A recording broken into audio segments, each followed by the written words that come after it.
What Bakari Sellers needs to recognize is, why don't you tell what the truth is? Why don't you speak about the level of resentment that you really, really have? That the American people are more willing to listen to somebody like me or the others that you mentioned rather than you, who's been doing this for years, out of South Carolina and then some.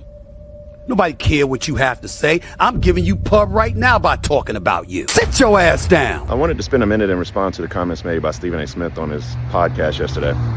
Usually I ascribe to the notion that you don't roll around with pigs because you both get muddy and the pig likes it, or you never argue with fools because people who are watching can't tell the difference. But I thought it was necessary just for me to respond and be extremely clear about my issue. And Stephen, is this. I utilize words like charlatan because you use your platform, one that you've grown with great success, a very large platform that people listen to. But you use your platform to tear down the people who are actually in our communities doing the work. That ain't work. Work is saying, that's the man in power. I know what his agenda is. I'm not exactly in a position to stop him since the Republicans have the Senate and the House. But maybe if I'm willing to work with this man, I might get something out of it for my constituency. Stephen A., you make it easy for people to criticize you. Bro, you gotta get your facts straight. You exposed yourself for your lack of political knowledge.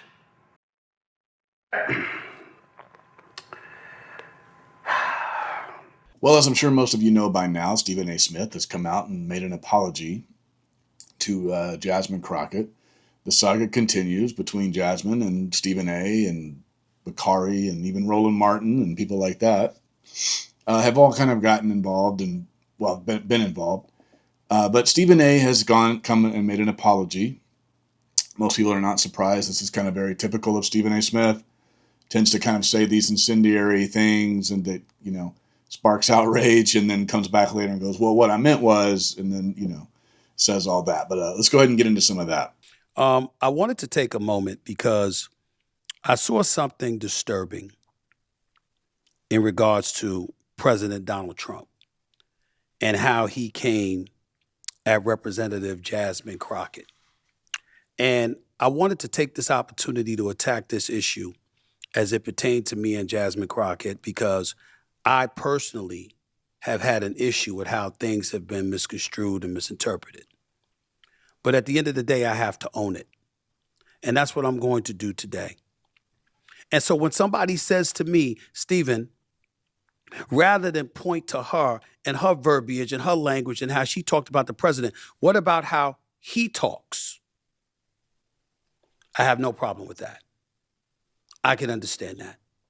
And if that is the reason that everybody is in an uproar, that is fine.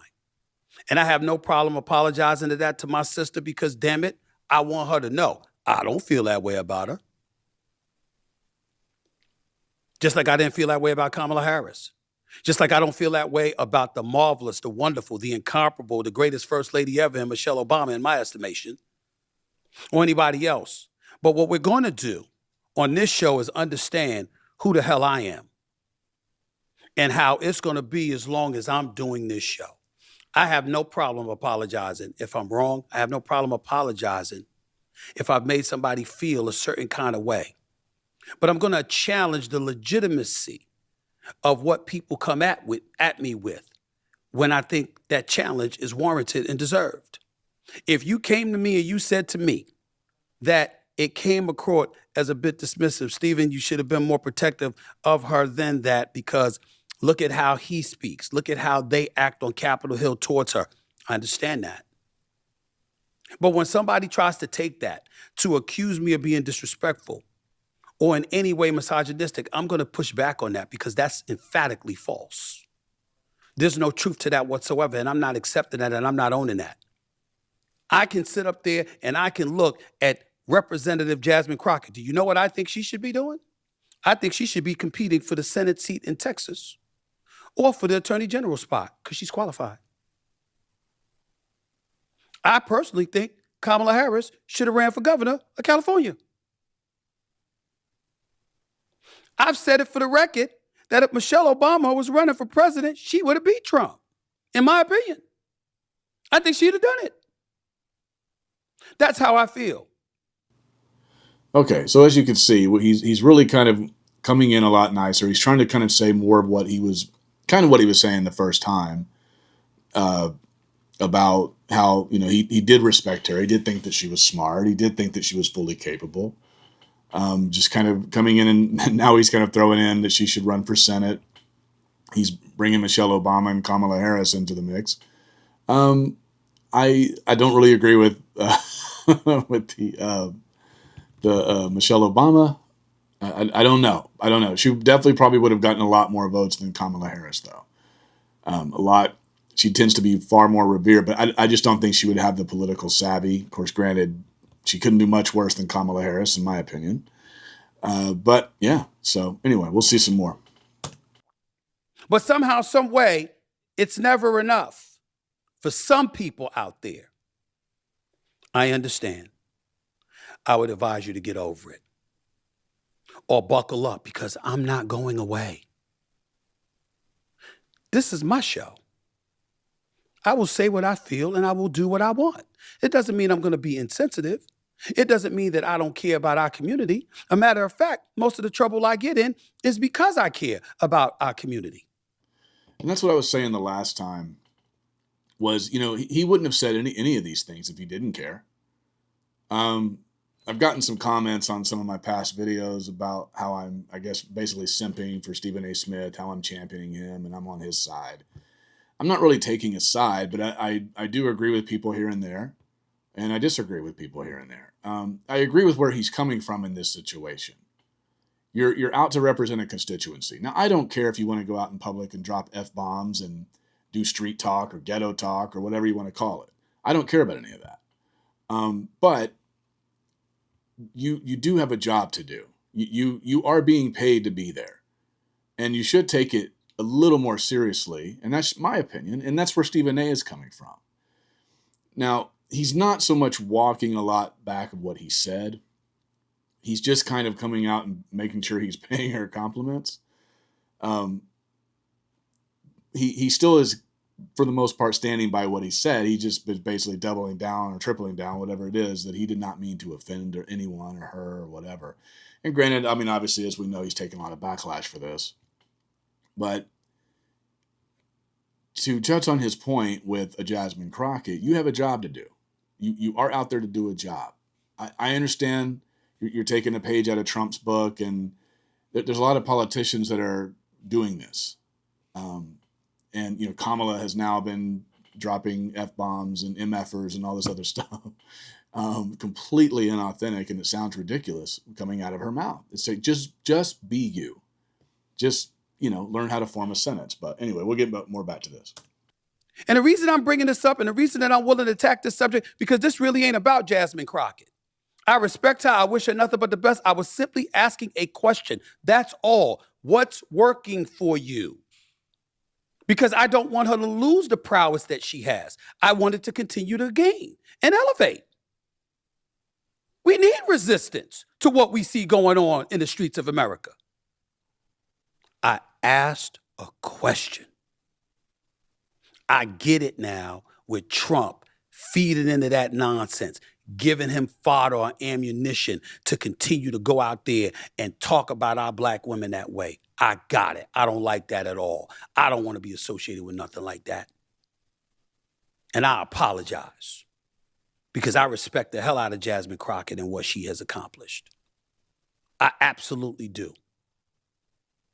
And I appreciate the fact that she feels compelled to fight the way that she's fought, the way that she fights, because of what she's dealing with. I've been a journalist for over 30 years. I don't want enemies. I truly don't. But I'm not here to make friends. I'm here to call it like I see it. It should be done respectfully. It should be done with the sensitivity that it needs to be done with. I get it. I understand. But I'm going to be me. I'm going to call it like I see it. I can look Jasmine Crockett in the face and say, I'm sorry for any any kind of noise I caused in your direction.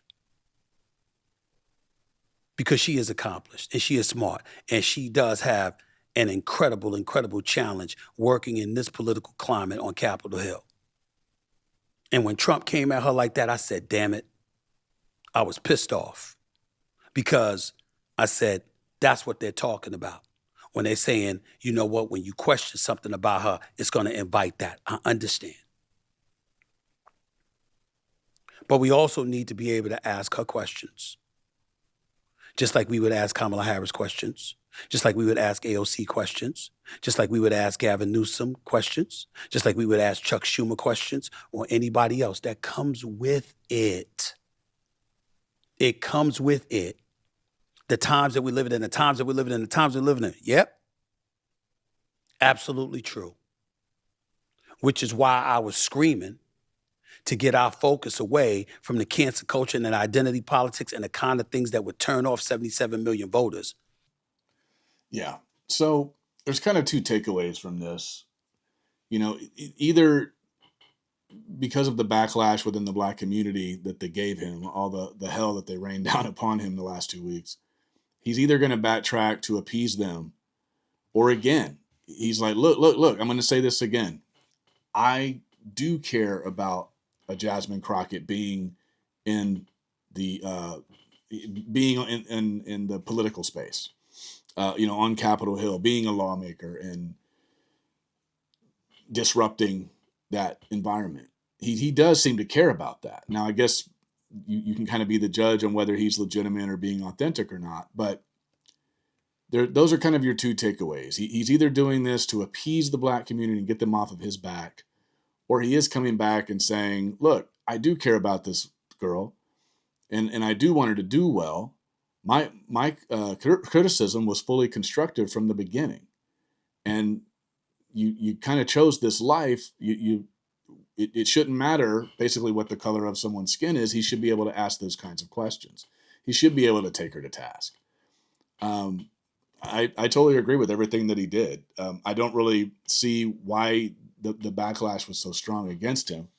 And I think it's part of the reason I think is just because of how he talks and how he comes across. And Stephen A. Smith is an actor. Really, this is an on-air persona. And I've seen him on casual interviews, and he tends to always kind of be the same way. He's just kind of a more extreme version of this, or he can be a more chill version of this, right?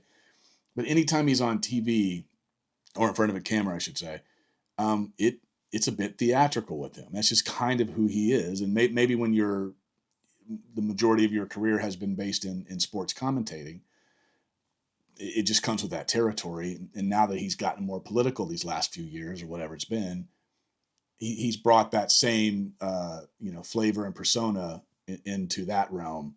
And so people are they're not really sure how to handle it, like Roland Martin telling him, hey, you need to come with facts. You need to get your facts straight. Stephen A. isn't really saying anything inaccurate. He's giving an opinion. And people have taken him to task for that, basically saying, well, your opinion's wrong. She's out here doing the hard work and the real work. And I don't think anyone's really denying much of that. But, the bulk of her work is to raise money, which she does. And a lot of that is because of how she behaves. Like I had made comments in the last videos that she's leaned more into this side of herself, versus a more reserved, professional type of persona. She's leaned more into the louder, what, they're calling it street, whatever. That she's leaned more into that side of things, dropping, the F-bombs and cussing and that kind of thing, and just not basically giving a fuck and being out there doing the damn thing the way that Trump does, basically, But it's kind of taking a page out of that book, being the wild card. And that is, really making, she's in the news damn near every day. Then there's these types of, public battles between Stephen A. and her, and they go public, and then, it kind of floods your news feed for a couple of weeks. So what she's doing is technically working as far as bringing attention to herself and raising money. Stephen A is challenging her on, hey, what are your constituents getting out of this? Why he ultimately singled her out from the at all, I don't really know.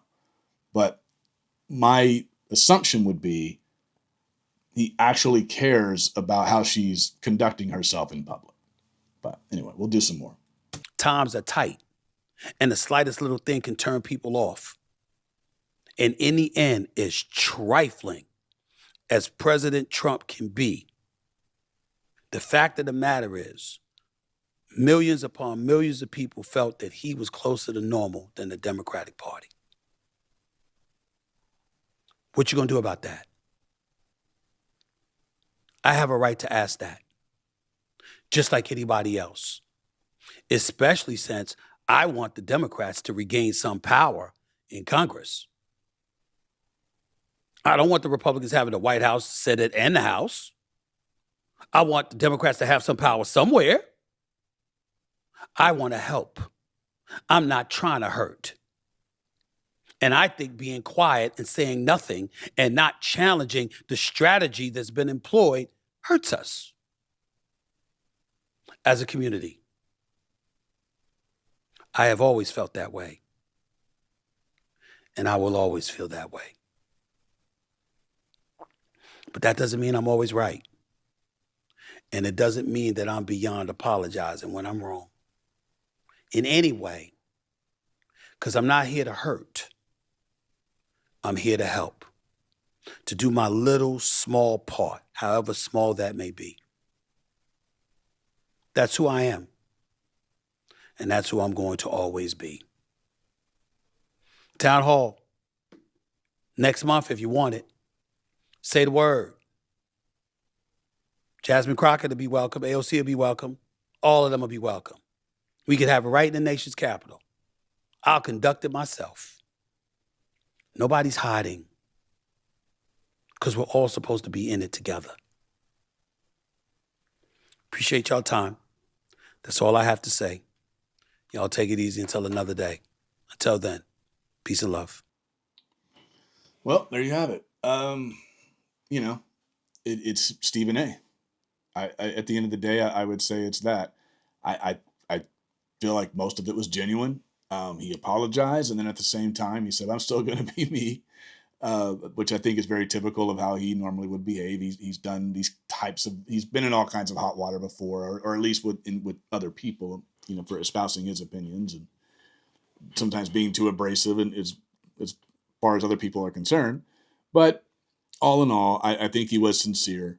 I'm not here to carry Stephen A.'s water. I don't really care. Stephen A. doesn't need me to do that. I'm just commenting on it, just for content's sake. In my opinion, Jasmine is great for content. She is great. If you want to comment on something, she's become my new favorite Democrat. I used to be AOC. AOC has just fallen by the wayside as far as I'm concerned, and Jasmine has risen up the ranks. Now, does that mean that I look at her in a positive light? Not necessarily. I find her comical. I find the things that she says comical. I don't fully understand everything that she says. Sometimes when she calls Trump Hitler and a fascist, a lot of people say that. I find that utterly ridiculous. Now, I don't care whether you voted for Trump or not. It doesn't mean anything to me, really. At the end of the day, I don't take politics this seriously. But Jasmine is just a fountain of funny things to talk about. And that's about how seriously I take her, as I would just about any other politician. I really just don't take them that seriously. It's a line of work I would never want to go in. It demands a lot of you. It's a very dirty and mean life. It's a dirty game and a mean life. That's ultimately what politics is in general.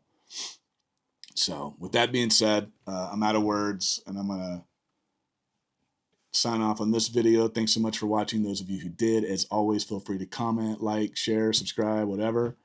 And I'll see you in the next one.